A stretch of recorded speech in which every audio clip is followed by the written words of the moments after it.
En France, on peut observer plusieurs dizaines d'espèces d'oiseaux dans nos jardins en hiver. Dans cet épisode, nous allons traiter des espèces dont le plumage est majoritairement rouge ou orange. Parmi celles-ci, on retrouve le bouvreuil pivoine, le rouge-gorge familier, le pinson des arbres, le pinson du Nord, le gros-bec casse-noyau et la citelle torche-peau. Tout d'abord, on peut identifier le célèbre rouge-gorge familier. Il est très commun dans nos jardins et on peut le reconnaître à sa silhouette bien ronde de la tête au ventre. Son plumage est fortement coloré d'orange sur la tête et la poitrine, ce qui contraste bien avec son ventre blanc ainsi qu'avec le dessus de son corps gris-brun. Aucun autre oiseau de nos contrées ne lui ressemble. Un oiseau que l'on observe souvent la tête en bas, c'est la citelle torche-peau. Elle possède une silhouette bien différente des autres oiseaux. Son corps est bien plus plat et allongé, presque sans cou, avec une grosse tête et un long bec pointu. Son plumage est gris sur le dessus, roux sur le dessous, et elle possède un trait sourcilier noir, bien visible. On ne peut pas la confondre. Le pinson des arbres et le pinson du Nord se ressemblent eux davantage. Leur silhouette est plus charpentée, et ils possèdent un bec fort et conique. Mais leur couleur permet de bien les différencier. Le pinson des arbres a les côtés de sa tête et de sa poitrine de couleur rouge-rouille. Cela le différencie nettement du pinson du Nord, qui possède quant à lui une tête bien noire, une poitrine orange vif et le bas de son ventre est bien blanc avec des taches sombres. Mais attention, les femelles de ces deux espèces sont légèrement moins colorées que les mâles. Chez le pinson des arbres, la femelle est gris-blanc, teintée de chamois sur la poitrine et le ventre. Elle reste cependant bien différente de la femelle du pinson du Nord qui, bien que sa tête soit dépourvue de noir, conserve la teinte orangée de sa poitrine et les taches sombres sur ses flancs. Le bouvreuil pivoine, lui, possède une silhouette unique. Son corps est ramassé avec un cou presque inexistant et son bec court et très gros. Mâles et femelles possèdent tous deux une face noire, comme s'ils portaient un masque, mais se distinguent facilement par la couleur de leur ventre. Chez le mâle, celui-ci se part d'un rouge rosé éclatant, tandis que la femelle présente des couleurs beige grisâtres plus discrètes. Enfin, le gros bec casse-noyau se démarque des autres espèces par son bec très fort et triangulaire, son cou massif ainsi que sa queue très courte. Sa tête bombée occupe d'ailleurs une grande partie de son corps. Ce sont ses proportions qui permettent de le reconnaître en premier lieu. Son plumage, de couleur brun-rouille mêlé de nuances de chamois, recouvre de manière homogène son ventre et sa tête. Ses ailes présentent, elles, un contraste de blanc et de noir. La femelle est plus terne que le mâle et le contour noir de son bec est moins marqué.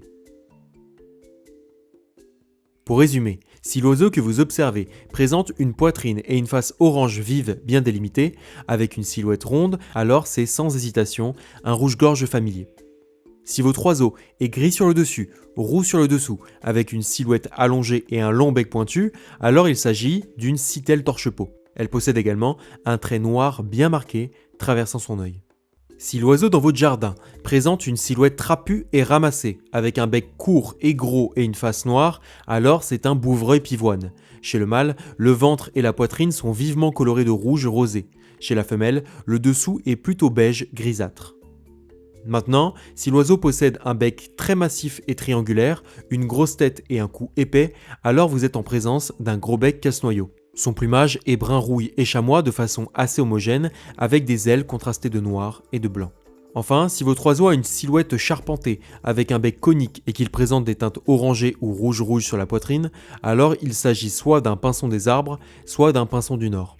Pour les différencier, regardez la couleur de leur tête et de leur ventre. Si les côtés de la tête et du ventre sont rouge-rouille, c'est un pinson des arbres. En revanche, si la tête est noire avec une poitrine orange vive et le bas du ventre blanc avec des taches sombres, alors c'est un pinson du Nord. Les femelles sont moins colorées que les mâles. La femelle du pinson des arbres a un ventre davantage gris-blanc et la femelle du pinson du Nord conserve une teinte orangée sur sa poitrine avec des taches sombres sur ses flancs.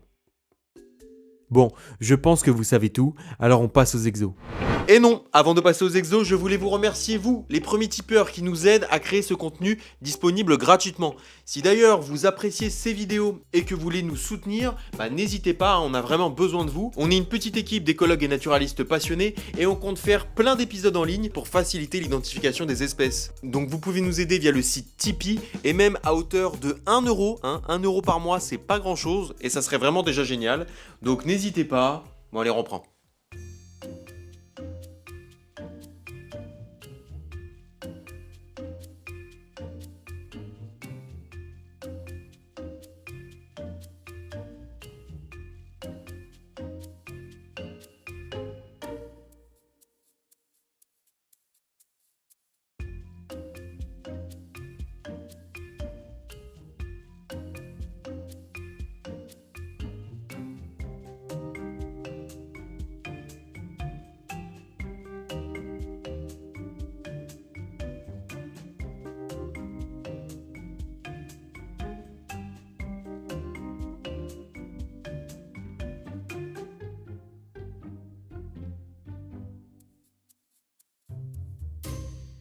Et l'épisode est déjà terminé, donc comme d'habitude, la correction est présente dans la description. Et si vous avez envie de regarder un autre épisode, on vous en propose 2 autres. Allez, à tout de suite.